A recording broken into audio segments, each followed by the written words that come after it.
Hello friends, how are you all? Hope you all are doing very well. Uh, Today I want to talk to you about failure in startup. What are the failures that people come across for which startups fail? You know, there are many factors for which startup fail. Uh, First is uh, partnership failure. You choose the wrong person with you as a partner, and due to that you have a problem when certain kind of things that he has to do, the activity that he has to do or she has to do, they are reluctant to do it, they are reluctant to perform those kind of activities. So that is a hindrance for which many startups fail. Okay, then there is a lack of funding. The amount of money that is needed for investment, that is also one of the constraint for any startup.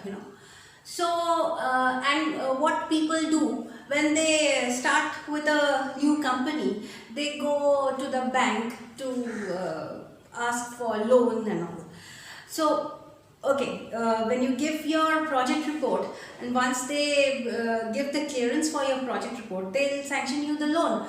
But you forget it that since day one, they start charging you an interest.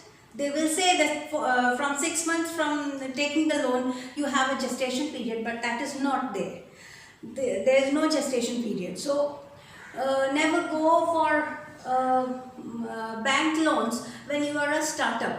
You try to put in your pool in the money, get an investor from outside to put the money, or if you have money, you start small.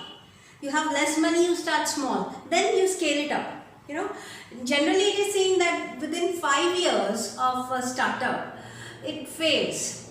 5 years is very short term.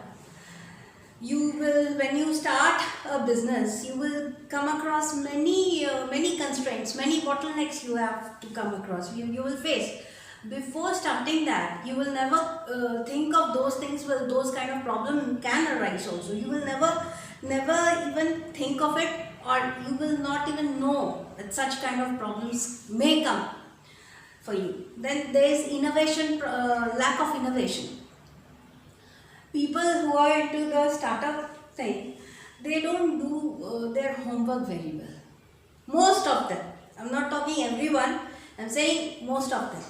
You have to have an innovative kind of ideas behind in your mind, so that when the sales are not coming, you have to put in some effort, some kind of strategy you have to put in, some ideas that so that the sales pick up.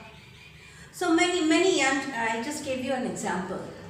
Then there are competitions, tough competition from others. The kind of say you have started with a cable company. There are many cable companies who are making manufacturing cables. So you will get competition from them. Will they let you enter the market? No. So you have to create your own market. So competitive strategies you have to take to sustain over there. Then comes there's lack of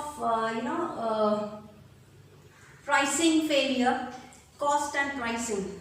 Like many players, if you're entering a market which is already filled with many players, you will get a price competition. Like most of the automobile sector, this is happening is what? People are manufacturing switches, and they have a clutter of 5 people who are switch manufacturer. So if you are the 6th one going there, the 6th one, so you will have to stand there and get a project, get an order. For that, what you will do, you will be lowering your prices. But when you are lowering your prices, your cost of production should be meeting. Cost of production is there. Then many hidden costs are there for the manufacturing of switch. So those you have to meet up from your own pocket then. So you have to take care of all those things when you are making the costing. Many people does haphazard costing. I don't know where from they get the prices, and they put it over there.